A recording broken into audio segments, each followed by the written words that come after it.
Thank you so much, Bridget, and welcome everyone to today's seminar. Probably 30, 35 minutes, a lot of information. What I would suggest is that you sit back and listen because the recording, the slides will be made available, and maybe take out one thing that you can record with, whether it's by hand or typing, but make a list of 3 things that you might take away from today, and it's going to be different for everyone because we have such a range of innovation, different sectors, different parts of the province. And so everyone might be a little bit different, but if you can take 1, 2, or even 3 things away from today, then that's a job well done, especially if you can follow through and actually execute within your business. Let's get started with a picture. And this really resonated with me for today's climate during reopening, where this is Everest climbers crossing a crevasse, and anyone who's kind of looked into Everest, there's these ladder crossings that are very perilous and must be terrifying. I haven't done it, but you can imagine that just stepping across is an incredible experience and brings a lot of kind of fear that must be overcome in order to reach the goal. And I just thought it said a lot about leadership and decision making in today's environment. In the past, maybe I would have used an example of a gymnast on a balance beam, or maybe a car racer on a track. But this is a little bit different times. With the balance beam, you can lower it and reduce the risk and make it safer while you learn your skill. With the race car, you can slow down until you master the curves and the speed. But when you're crossing a crevasse, you don't really have a second chance, and it's very hard to practice, even if you're to do this in a simulated environment. When you're out there on the mountain, I can imagine it's a completely different experience. And that brings up a lot of the leadership and decision-making kind of skills or qualities that come to play, especially during this unprecedented time. And the first thing is around goals. And certainly the team of mountain climbers has a long-term goal, which is to get to the top of the mountain. But in between, there's a whole bunch of short-term goals that must be met, because not meeting the crossing of this ladder means not only not getting to the top of the mountain, but what happened during the crossing in the short-term goal. So achievement of goals of all types, the commitment to that goal, and then the courage to take those first steps and say, it's okay, and let's go for it, and let's keep going. The focus to stay on track, the stamina to take one step after the other and not lose focus on that ladder.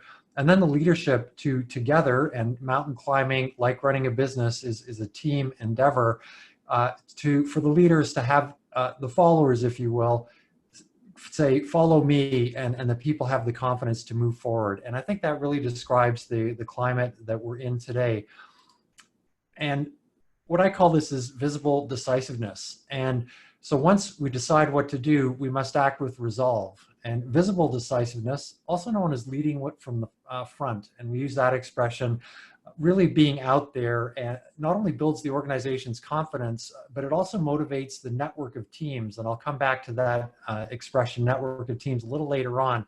But basically for the team to sustain its own search for a solution and to identify challenges within the day-to-day, so the leader isn't doing and responsible and feeling the weight of everything on his or her shoulders, but that the team, because of the confidence in that visible leadership, has their own ability to identify challenges and bring solutions and really build the momentum as we go through reopening, and for everyone certainly in the innovation economy, to reestablish yourselves as leaders in your sector, in your industry space, and regain your footing in terms of moving forward and being successful and the success that you envisioned. So today we'll just go through the reopening toolkit. As Bridget mentioned, that's a really important piece. So we'll just take stock of that one more time.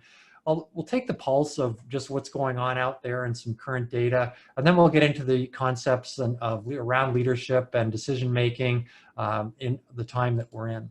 So let's look at the reopening toolkit.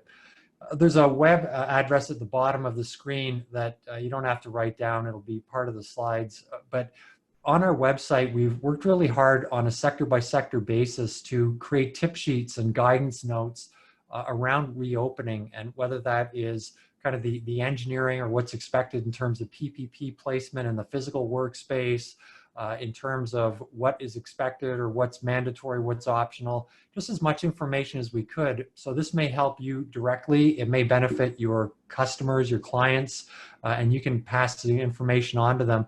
But every sector can be different, and we really don't have a whole lot of sort of policy guidelines or official bylaws and things that are governing. And in fact, even the most obvious things like wearing masks and PPE, there's some controversy in the media around those most basic things. So what we want to do is make sure that businesses have the information to make up their own mind for their own staff, their own customers, based on all the information that's out there. So that's the purpose.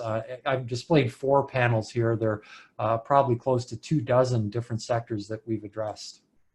The second thing is just some simple reopening posters. Again, I've shown you 2 here, but we've developed many of them, and they're around the simple messaging that you want to put around the workplace so that, as we know, reinforcement of the message brings adopting of the best practices or good habits on kind of a more permanent basis, so that everyone starts to feel like they're in it together, like the team starts to come together. Right now, we're very much in virtual mode, and a lot of innovation companies can continue on that way. But there certainly are benefits to the workspace and the shared workspaces that the RICs have created. And so coming back to that in-person collaboration, that having these posters around the workplace can be really helpful. So here I have a couple examples, but again, there are many, and you could drop your logo on them, or just put them in strategic places around the office and the key messages you want to reinforce, so that you don't have to focus on the present, that you can start to expand your horizon. And a big part of this presentation is lengthening that horizon from kind of day-by-day crisis mode back into that 3-month, 6-month, 2-year type of horizons that we're used to. If you're looking for PPE as you reopen your workplace, we, Ontario.ca, we've worked really hard with suppliers and actually issued purchase orders and started to really formalize the supply chain of PPE to make it easier for businesses all over the province to access what's required, whether it's masks or gowns or gloves, face shields. And we've issued hundreds of purchase orders and put them into a portal so that you can go online, find out who the suppliers are, purchase from them directly, and keep going. And my suggestion here is that you plan ahead. We don't know if there's a second wave coming. Still don't think we know what the demand for all these different things are. And if you go right back to the very beginning of the crisis or pandemic, with the shortage of toilet paper, and that was just basically people's expectations were a little bit out of line with reality, and that could happen with a second wave. And just making sure you're aware of how long it takes to get the PPE that you need and have a source of supply is just good planning, good practice. And then the Canadian Business Resilience Network has a checklist here, just in terms of if you do have policies, whether they're kind of formalized and written down, or even informal and communicated verbally, just to make sure that everyone is aware of what needs to happen when you do come back together in the workplace, that everyone's aware of the safety guidelines, and that, of course, as we see in all the retail places and out on the street where you have your social distancing guidelines and markings on the floor, what have you, that if you're kind of a small innovative shop, you're not as, I guess, bound by guidelines like a larger company that has much more at stake in terms of their public exposure. But even a smaller independent shop, of course, the objective is to protect your employees and your customers and yourselves. It's not just to be abiding by a bylaw or whatever. The bigger picture is safety. So making sure that you've got those things in place, that you're aware of the government support that you can take advantage of. If you follow the media, it is shifting, and some programs are winding down, others are winding up, and just making sure that you've got access to those programs. And I've included some in the appendix to this presentation, some guidelines as far as what resources are available. And of course, your local business development agencies and chambers of commerce and everyone locally is doing their best to support that as well. So being aware of that, things like childcare, and making sure that you can reopen safely. I'm talking to kind of a tech savvy audience here, but I do get asked about video conferencing platforms. And I think by now, probably everyone has something in place. We're using Zoom today. It has the free version supports meetings up to 40 minutes long and up to, I think it's 100 different participants. So that pretty much meets 80% of everyone's needs. If not, I would suggest focusing on the top right part of this grid, the kind of platforms that execute very well, as well as the completeness of their features. And whether it's WebEx or Teams or GoToMeeting, which is Log Me In by Citrix, Adobe Connect, whatever it happens to be, just making sure you've got something in place, everyone knows how to use it, and you can conduct business virtually, because that's a great, I think a great way to move back in slowly and have that feeling of collaboration and of teamwork, even though you're not physically together. I think these platforms have really stepped up and done a great job and really demonstrating their usefulness, whereas before it was a bit more of a luxury or novelty item. It's amazing how we've all adapted and kind of culturalized virtual conferencing and virtual meetings in order to keep going and keep that economy progressing. Let's take the pulse of where we're at. This is data as of August 5th, so just going on a week old or 2 weeks old. Nationally, 63% of businesses are fully open, 34% are partially open, and 3% are fully closed. And the ones that are closed, I mean, there's just some natural attrition going on anyway. There's churn in the small and medium-sized business sector. Say 5 to 10% of businesses close annually anyway. So it's hard to really judge that figure, but I think the great news is the number that are fully open and the 34% that are partially open. This data was before Windsor Essex entered phase 3, so they're opening up, and so we'll see a bump up in those numbers even further in the next release.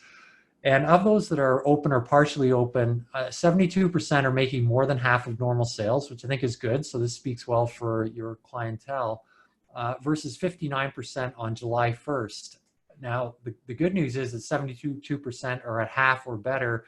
I guess the other side of that is that if you're only at half of your normal sales, and if you're in the product business or especially physical distribution, that you're basically just barely covering your cost of sales, and that puts a lot of pressure on terms of your overhead expenses.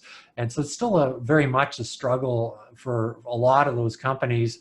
And we look to the third point, but 26% are at or above normal sales. And some sectors weren't hit that hard and actually benefited. And consulting and some of the service industry where delivering online and collaborating virtually was already part of the norm, where there's been some successes out there, but our challenge now is, and you can see that it was 23% on July 1st. If we can keep bumping that number up and pushing and keep working hard, that we'll see that 26% maybe increase and pull others along. And then the 72% that are at half of their sales or better, we can get that number closer to 100% and then really start to roll. But of course, if you saw my previous presentation, there were some recessionary factors that were in place already before the COVID pandemic, whether it was related to the price of oil and the energy sector. Manufacturing was already showing kind of signs of weakness or consumer saturation in terms of products. So there was some natural recession stuff going on already, and that's kind of blended in with the pandemic numbers. So it's not all bad news, it's kind of recovery, and let's keep working hard at it. In terms of world merchandise trade, so the bigger picture for those who are exporters or supporting exporters or the trade economy, you can see number 1, 2, and 3 on the screen. 1 and 2 were basically the impact of the last time we had a big meltdown, which was in 2008. And you can see the line coming back, the blue line, in about 2010. So that was a 2-year recovery. And if you shift over to the right, you can see the green line. And that's basically where we are now. And that green line kind of mirrors what happened in 2008 in terms of a 2.5 year recovery back to the norm. But that's the best case scenario. The red line represents the worst case scenario, which is approximately a 30% decline in trade. And those numbers still aren't really available. They're really speculative. In fact, the economists are just wrapping up 2019 numbers, which really tell us nothing about where we're at right now. But so we kind of have to be close, I think, to our own customers and keep the finger on the pulse of whatever sector you're working in, and try and figure it out for yourself and go with that. But it's not that world merchandise trade has come to a complete halt. It's dipped. It's still out there. There's still a lot of goods moving back and forth, and the borders are not closed to merchandise trade. There's just the kind of the people movement that's been slowed down. But anyway, if we do experience this worst case scenario, you can see the line would flatten out even more, and that road to recovery would probably be quite a bit longer than 2 years. But it's all speculation at this point. Like I said, it's best for everyone to kind of really know your own space and work within that, and work hard to not only recover yourselves, but through helping your customers and your actually colleagues and even competitors recover. That lifts everyone. So the largest economies will be hit hardest. That's probably pretty obvious. But where there are complex value chains, and this may be where some of your companies are operating, electronics, automotive products. Bridget mentioned the AVIN, which is the autonomous vehicle. These electronics and auto parts are kind of known for having very tight supply chains and kind of on-demand type of production models and logistics operations. And what that means is that a hiccup upstream in a supply chain will really magnify and be felt much more downstream. So depending where you are on that supply chain, you can kind of really get hit with not only impacts in terms of shipments of inventory, but also just the uncertainty that comes with that, and your customers asking you, hey, when are you going to ship, and not knowing when because you're dependent on upstream suppliers. And so the more complex the value chain is, the more dependent you are on, let's say, import-export, where the border agents play a role and can suspend shipments of inventory. All these factors come into play, and each of them could cause a hiccup. So just kind of knowing where you are, and I'll come back to that a little later on. And then services that require in-person, in the past anyway, in-person selling models, those obviously have been impacted, and those who are slower to adapt to the virtual or kind of getting on the sidelines and saying, well, I'll wait and see, those can certainly cause an impact. So beyond the physical movement of good, which is still kind of free-flowing with some exceptions, if you're dependent on in-person and global travel, that'll be something that I guess will just sort itself out over time, and everyone will be innovating around finding the best solution that works for both the buyer and selling party. And then beyond that, when coming back to that comment earlier about recessionary forces, there are certainly economic challenges above and beyond COVID and the pandemic that that are there now, and maybe will come back. There's a bit of a lull, but maybe these challenges even come back stronger as we recover. They kind of come back into focus, and what if you've taken your eye off the ball or not really paid attention to them, you could be kind of set back even further as these things come back to the fore, whether it's attracting and retaining talent. And I don't know if you heard, but it was just in the media where we're advertising down in Silicon Valley to say, hey, come work in Canada in the tech sector. And so attracting, retaining talent, that's kind of awesome that that's happening, where we're continuing to look at that strategically versus staying on the sideline with that challenge. But then, of course, there's closing of businesses and consolidation, competitors getting larger and more powerful, if you will. Closing of markets, conversely, the opening of markets through the many free trade agreements we have. Customer preferences are going to continue to change, and the speed of innovation. So it's awesome for everyone here in the sense that you get to participate in that change, and with change comes opportunity. But financial markets not being stable means that credit conditions will tighten. So even though interest rates are historic lows, you may have heard about the challenges maybe facing the mortgage industry, where some now the perception is that we've been a little bit too loose with mortgages, and now with people having trouble repaying or down the road. So banks do respond to that, and with tightening credit conditions makes it a little bit harder on the innovation economy because we're so dependent on that cash as lifeblood in order to fuel our first releases or subsequent releases of product. But on the plus side, the increasing reliance of data analytics and real-time information for decision making. So if you're in the advanced manufacturing sector or clean tech, life sciences, where technology is just part of the lifeblood and vital to those sectors, that trend, if it may have been sidelined just a little bit, it's going to be temporary. And then those sectors will be looking for innovation, not only in terms of revolutionary changes and new ways of doing things and new science, but maybe just the way to do sort of labor-oriented stuff in an automated fashion. So now let's shift to this whole leadership and decision-making topic.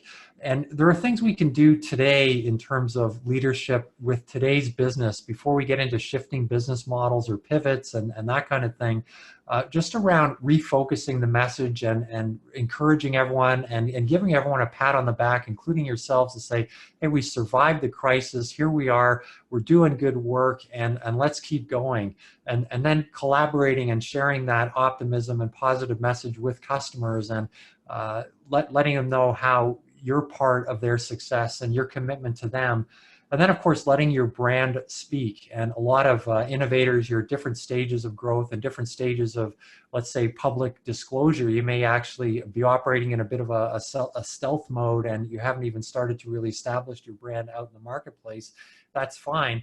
But for those who are kind of in the next stage where they're working within the social media space, trying to get the word out there, getting the word out there in the investment community, really having a consistent and solid brand messaging that you can share on these platforms and not varying from kind of your core message and your core strengths at this time.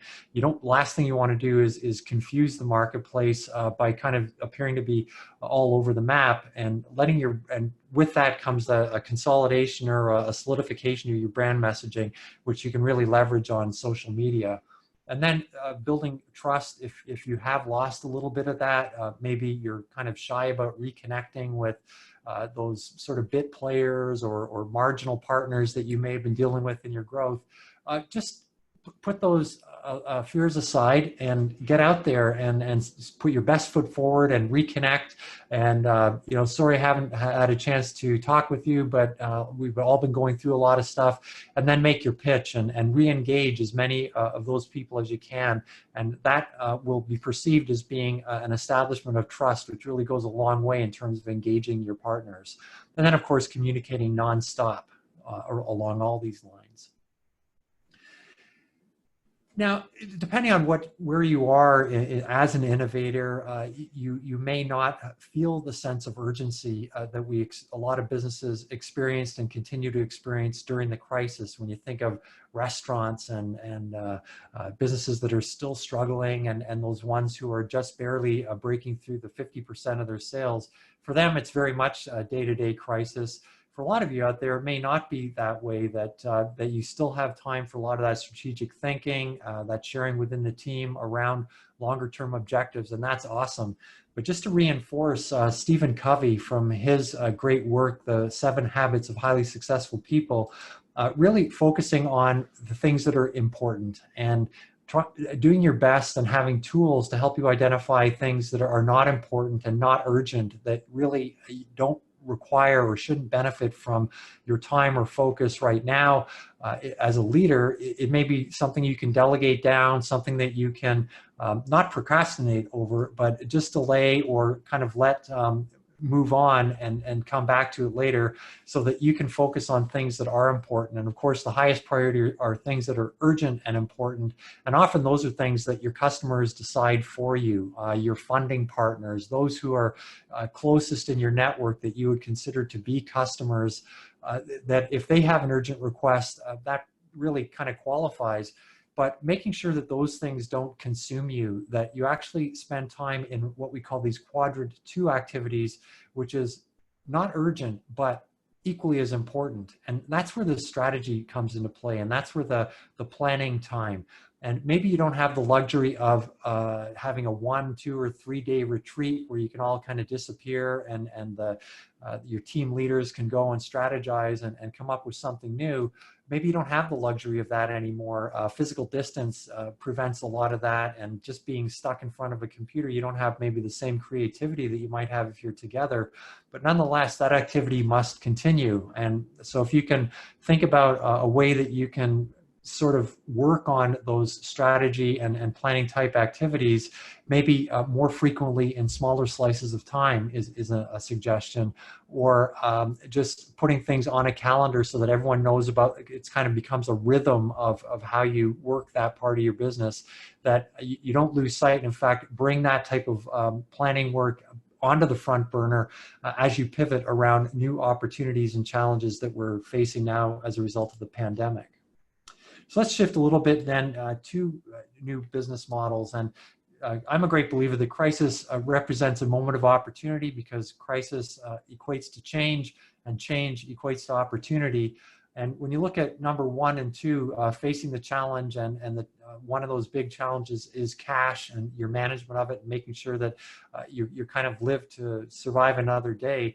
I'm going to assume those are well taken care of, 1 and 2. And then number 4, the leadership component of leading from the front and being visible to your team. Let's give that one as well. So 1, 2, and 4. But I think 3 and 5 are ones that we can spend some time reflecting on. And number 3 is getting the world off your shoulders, and using some of the tools that I'm about to show you will give you a chance that as leader, as founder, as CEO, as chief cheerleader, whatever the role happens to be, don't think of it as something where it's all on you. I think if you feel that, then your number 1 priority, thinking back to that quadrant 2 activity, is to strategize around getting the world off of your shoulders and implementing some tools or systems or processes that involve everyone, so that you can get your rest at night and feel that it's a shared responsibility. I think that's just so critical right now, because burnout is very much a factor. Everyone's going through stuff. We're all challenged on different levels, and no one person should really feel that they bear the full burden of the responsibility of the time. But then once you've kind of got something in place and you've sorted through the things that we've been discussing up to now, being aggressive in the marketplace, and really, if you've identified a change, if you've got a solid decision-making process, you've involved the team, you've identified alternatives, and you're ready to move, and you can do it with agility, go for it. Be aggressive. There's really nothing to lose once you've gone through that process, because otherwise you're really just kind of procrastinating around an opportunity, and your competition will catch up and lap you in the process. So I'm a great fan of once you've got those other things in place. So it's not reckless agility. It's system-based and based on feedback, that you can then be aggressive in making it happen. So we've gone through the reopening models, and we've talked about it already again today. So let's put a check mark next to that and assume that those 73% of businesses who are reopened, that they've put stuff in place. And let's, for us as innovators, shift to new business models. And I've used the slide in my last presentation. Some of you may have seen it, but we're not quite there in terms of self-service grocery stores or self-service retail. And airlines haven't really adapted to new seating models. They basically mandated mask wearing on the plane, which obviously is an awesome safety step.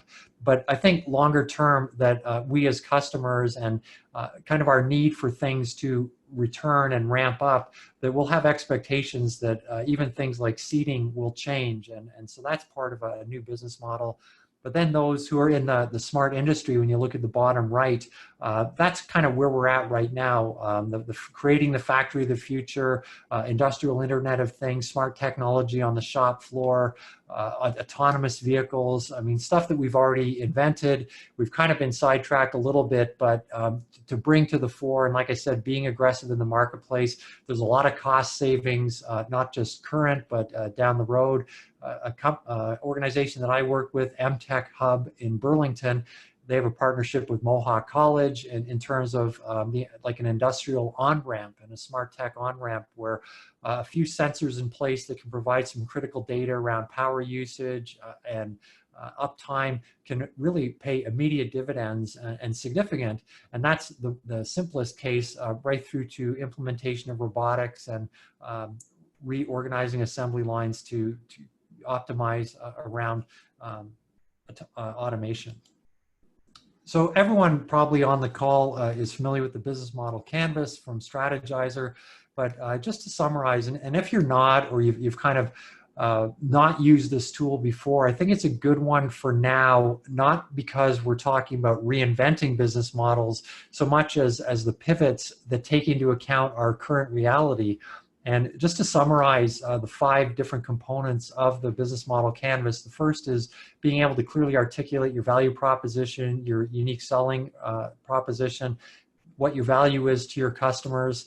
The second thing are the strategic or key resources and kind of segment focus that you have and partnerships that you have strategically that really stand the test of time.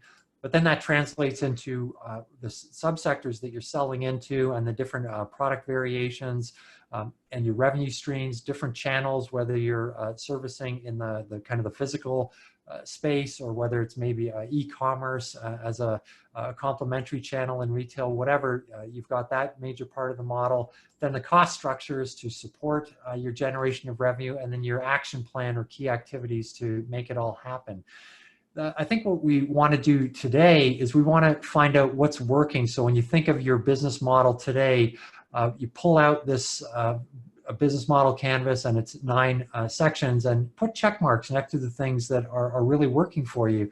Maybe those strategic partnerships and resources still apply. You're well funded and you really feel that you're going in the right direction, and that the customer relationships, whether it's alpha, beta, first release or beyond, that those relationships are solid, and that you in fact still see the growth area in the sectors and demographic segments that you've identified. But it's possible that, so going beyond kind of the things that work, as we now start to look at the things that are challenging, what we're seeing most often, of course, is channel disruption. Now, it's a little bit ironic for the innovation sector where you're kind of born out of disrupting, i.e. your business model is one of disruption. When you think of Airbnb or Uber, that those are disruptive business models, and that may be where you're at, but maybe now you've been disrupted, and you could be being disrupted by a further innovation beyond something that you did not think about or you didn't have the resources to attack, or it could just be access to things like talent, where you've had a channel or a supply chain disruption. If that's happened, and that's kind of the most common thing, really brainstorming around what you can do about it, because what that is going to do is affect your value proposition. And if you really do a good job and you see the change as opportunity and how can we pivot within the means that we have and the resources we have, you can adjust that value proposition, and a few simple tweaks can really resonate with an investor or can resonate with that early customer base in terms of reigniting them or remotivating them to go out and help you as partners to sell to their customers within the channel. So looking at your value proposition, and then of course your revenue stream and your cost structure in the sense that are you still going on the same plan as you thought you were in terms of revenue generation, or has that disruption really sidetracked you in the sense that if you need more capital, you got to get on it right away and identify what your need is and the rationale behind that. So it's kind of a parallel as you tweak your value proposition and pivot your business model, that you're also pivoting the messaging around fundraising and acquiring capital, so that when it comes time to actually make your moves, that you're not trying to find funding at the last minute, because we all know that with credit tightening up and angel investors are sitting on the sidelines a little bit, and I would say the same with venture capital, that it's going to take longer and your messaging has to be tighter than probably ever before. And then also demonstrating some sort of handle on your cost structure in terms of managing that burn rate or your cash requirements, and really showing the discipline that, and if you're just early revenue, showing the discipline that you're still on track to achieving your goals in terms of break even, and that the pandemic becomes a 3 or 4 month delay versus permanently being sidetracked. And then of course that affects your action plan. So that's how I would advise taking out the business model canvas as a tool, and then looking at through the lens of pre-COVID, how were we before, where are we now, and then where are we going? And that's a really important perspective to have. So another way of looking at your value, and we use this term a lot, how are we adding value? What's our value proposition around? And this is something we use in lean operations and lean design, the CBRN model, where suppliers provide inputs, we do something with them, and then our customers acquire them or purchase them. And really that paying attention to where your value add is. And the purpose of that is that if your suppliers or competitors are kind of able to easily replicate or mimic your value addition stream, that in today's climate where it's really competitive, hyper competitive, and everyone's kind of in survival mode and looking for something to hold on to, that if your barriers to entry are really low or barriers to duplication, that your suppliers or your competitors are going to be able to add value and basically sell directly to your customers. So having a real crystal clear notion of where you're adding value, coming back to that business model canvas, this is just a way of saying how, it can be very almost black and white in terms of being obvious, but sometimes it's not quite as obvious and you need to work harder at it. But it really comes down to your leadership and being able to clarify this messaging and leading your team in terms of staying on track, staying focused, going back to that picture that I showed of crossing the ladder across the crevasse. That's kind of where we're at now in terms of value propositions and making sure that you're definitely addressing the highest areas of need and being able to prioritize lower areas of need for a future time. So a lot of evaluation of ideas. Do we do this? Do we do that? I'm a great believer that there needs to be some sort of formality around that process. And here's a test card that comes from the book Testing Business Ideas by David Bland. And I thought this was the best thing that came out of that book, which was whenever you're going to evaluate alternatives, is that you have some kind of hypothesis around what your expectation is. And then you can say that we believe that X will happen. To verify that, we are going to do this, and here's how we're going to measure it, and we'll know we're right if our measurements produce this result. That if you have that kind of string of thought that you're going back to your analytics, that you're doing A/B testing in the marketplace, that you're interviewing customers, that you're staying on top of your social media, that you actually will start to develop that discipline around consideration of alternatives in a way that once you choose, you have greater confidence that you've chosen the right way, even though it may take some time to produce the results that you really want, that at least you know you're going down the right road. And it's important to be incremental, and I'm sure that everyone has agility methodologies and different ways of doing things. But of course, now it's more important than ever to manage those risks. And if things go sideways, to be able to communicate to your investors the why and the wherefore in order that they remain confident in what you're doing, and that if you're proposing things that have a longer time frame associated with them, that they not only are confident that the money they have invested is still being put to good use, but that they'll also be willing to stay with you as you have additional funding requirements. So when we talk about, I used this term earlier, this network of teams, and I'm saying this to any company, regardless of whether you're an innovator, whether you're a Main Street business, whether you're a old school manufacturer, it doesn't matter. There are 4 key areas of information you really need to have a very good handle on right now. And if you're a small team, maybe these are shared and somebody has more than one. If you're a larger team, making sure that you have somebody assigned to each of these 4 pieces of information so that you as leader can react and make your decisions with some elasticity, some flexibility, and also with speed and confidence. The first is just knowing that you have your workforce and customers protected. So who's in charge of PPE procurement for your shop? Do you have everything in place so that you're in line with the recommendations and kind of the workplace engineering guidelines that are coming out? And so to me, that's number one.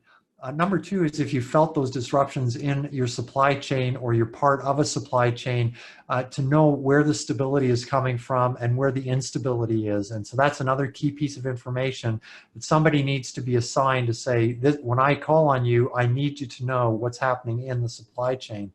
The third area is customer engagement. Are your customers engaged? Are they happy? Do they still have that same trust? Do they still have that same belief in you? That's a third area of information that you need to know on literally a moment's notice or a daily basis. And finally, might be more obvious, is the financial stress testing and just knowing that you have the cash in place on a daily basis, on a weekly basis, on a monthly basis, and to know where the pain points might come from so that you can see trends or patterns emerging that might affect your financial stability, and then you can address them in a proactive way. So because when we're making decisions amid uncertainty, we're in this constant cycle of finding out things that are challenging or issues, things that need to be resolved, deciding what to do, designing the solution, and then delivering on it. And maybe in an early stage innovation scenario, that's pretty common, but the risks are low in the sense that you're typically working internally and you're brainstorming internally and throwing ideas around and prototyping on the fly and scrumming on a daily basis. But when you pull back from that a little bit, when you start to involve your ring of partners, whether they're investing partners or academic supporters, mentors, that they're asking questions now that are of a little bit more serious nature, if you will, that go beyond the inner circle. And the more of those you have, you really need a kind of a crisis mentality, which is to say that you have confidence in the decisions that you're making so that you're never second guessing yourself, that you're able to keep your eyes focused on that ladder, your eyes focused on the next step, your eyes focused on reducing your risks so that you can take the following step. And you do that by implementing these tools and just building your confidence through spending time in that quadrant 2 activity and developing a system and a way of looking forward versus looking backwards and second guessing, because that just pulls you away again and puts you too much into that quadrant 1 and maybe even into quadrant 3 or 4, where you're working on things that you perceive as being critical or urgent, but actually are unimportant. So building in these disciplines. And what that amounts to is you pause to assess, you anticipate, you use your decision-making tools, involvement of your team, and then act. And so here's another tool that you can use. And again, I'm not saying that everything becomes paperwork driven or that you've got these kind of gates that everything has to go through before you make a decision, but it's more just the best practice or the discipline or the kind of mental knowledge and pattern thinking behind when you're comparing options, that you've considered the benefits, the costs, and the risks. And if you're looking at risk and risks have been identified, is there a mitigation of that risk that you can put into place so that you can actually realize the overall benefit of the option?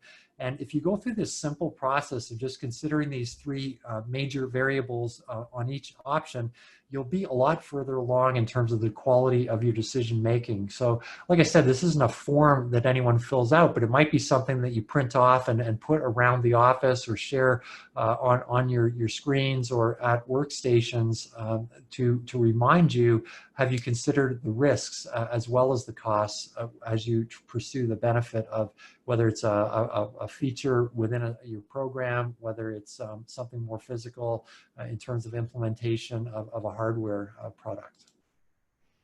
And the final tool is what's called the RACI model. And I won't go through the text here because the next slide really illustrates it pretty clearly. And that is the key activities or things that are most important to your business are down the left side. And across the top are the key people who are involved in those activities. And it's really a great advantage if you can communicate clearly and share knowledge of who's responsible, i.e. who's doing the work, who's accountable, i.e. who is the supervisor or team lead, the program lead. C is who needs to be consulted before a decision is made. And then once a decision is made, who needs to know, which is the I. if you can put a matrix like this together, especially in the virtual world where we're spread apart and not in each other's person, we can't just like wander over and say, hey, did you think about, or have you told so-and-so, that you have some sort of a matrix or flow around the key activities so that everyone knows they're on the same page, and that if something does fall apart, that you can trace it back through the RACI model and maybe put a circle around and identify maybe a repeating pattern that you can then rectify and strengthen your team performance as a result. So again, a simple tool. I think this one is a little bit more formal in the sense that you want to create this and share it so that everyone has an idea, but you don't want to make it too complex that it changes every day or every week, that there's some stability around it, around the main activities and the key players. So ultimately, as a confident leader, you're calm, you have bounded optimism, which is to say that not everything is like fantastic and always great, that you're also able to share more grim or challenging news, but your team responds in the same way, knowing that they're following a confident leader, because you're able to demonstrate empathy. And we're all going through challenges, as I said earlier, and empathy is really the skill to listen and to try and understand other people's challenges and what they're going through in order that you can create conditions where they could still feel that they can get the job done, be a valued contributor, and help the company achieve its goals overall.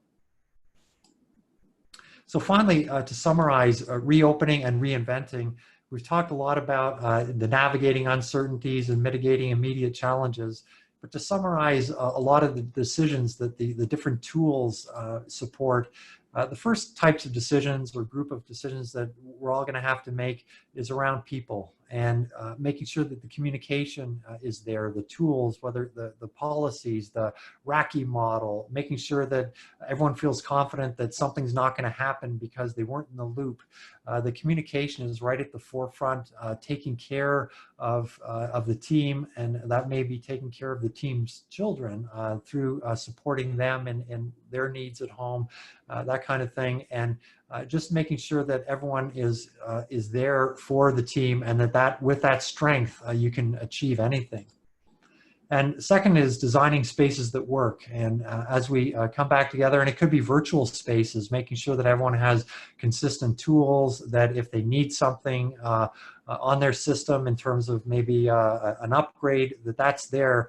And the first priority is to sustain operations, get things back on track, secure it, and then to start to rethink your design and working model. And I'm sure that Innovation Factory and all of the RIC hosts are helping you along that regard. I mean, it used to be a lot of shared collaborative workspaces, but now that we're virtual, with some thought, we can reinvent that.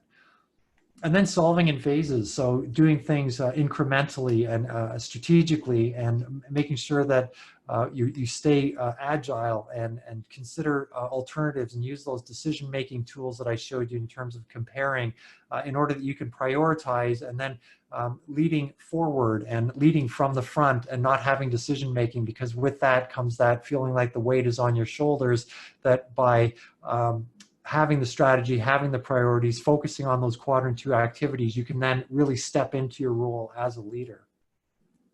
And part of that is committing to elastic costs, and part of that might have to do with communication if you're dependent on financial funding, where you're able to demonstrate that as things shift a little bit, if we don't quite hit our financial goals, that we also have the cost picture in mind, and that we can show and demonstrate flexibility around that. And I think that really helps with people who are the partners, kind of that middle of the business model canvas, that they can really be confident in you and your ability to reduce where necessary, transform where necessary, and also maybe put on that hat of manager. When things are really good and the money's flowing and everything's well funded, that role of manager is maybe less critical or not demanded as much. But I think now it becomes an opportunity to show and to demonstrate leadership and to show those management skills and things that you don't have in your toolkit right now. You can certainly learn through seminars like this. And finally, just getting future ready. And as innovators, you know all about the future, but what is it that is in your immediate circle? What does it mean to become future ready? What does it mean to have listening and be open to new ideas and new ways of doing things? Factor that into your scale up, and then to do it in an agile fashion, or even more agile fashion than you're used to and you've been doing in the past. So anyway, that's a ton of information, and it certainly has been my pleasure to present it to you. And I hope that, like I said at the beginning, everyone took away 1 to 3 things that will be of value, that are of importance to your current business, your current operation. And I wish everyone the best of luck. And we're certainly here for you at the ministry and supporting everyone out there in the province. And best of luck. So I'll give it back to Bridget. Thank you. Okay, thank you so much, Stephen. That was a wonderful presentation. And in particular, I'm just going to wait. If there's any questions and answers, please type them in now, or you can unmute yourself, raise your hand, get my attention. But I wanted to thank you in particular for including those worksheets, the test card, and the decision-making framework I think will be using, as well as the RACI matrix. Like, that was very, very helpful. I get a lot of questions too about webinar platforms, so thank you for including that. I think that would be very helpful. Since we've started doing webinars, people have been connecting with us, asking us, you know, best practices as well as best platforms to use. So that's a really good resource. Please check that out once we have it up. And also about the business model canvas and value prop. Excellent that you brought this up. This is something that Innovation Factory and regional innovation centers can help with. That's what our client services managers, Riley and Shannon, who are on the call today, specifically work on with our clients. So if you haven't checked it out in a little while, please get in touch and we can help you review and see where things need to move and change and pivot, and how we can help you with that. So for those of you who joined us today, I don't see any questions coming through. My guess is people are digesting, and we always welcome we always welcome folks to send their questions after the fact. So if there's any questions for Stephen, by all means send them to us, and we will connect. And please know that the recording will be up on our website, on the resource page, where we have a lot of our other sessions listed. And please join us for our next session with the ministry on August 26th for HR. So thank you again, Stephen. If there are questions that come in, we'll be in touch. Okay. But in the interim, thank you for a wonderful presentation. I learned a lot, and I think there's a lot of really excellent reminders there. Thank you for Isabella on the call as well, and Greta in the back, and for all of you for joining us today. So if you have feedback about this session, please feel free to connect with me. And on that, thanks everybody. We'll see you at the next one. Thank you. Okay. See you later. Thank you. Bye. Thanks very much. Excellent presentation. Yes, Thank wonderful. you. I think we should book you again, Stephen. I'm here. That's what I'm here That was for. so valuable, and I wish we had more people participating, because it's just like a dynamite. On the nose. Oh, Yeah. thanks, Isabel. I really appreciate that. Yeah. Definitely. Wonderful. So thank you so much, everybody, and we will see you again soon, I'm sure. Okay. Bye for now. Have a Thank good you. afternoon. Take care.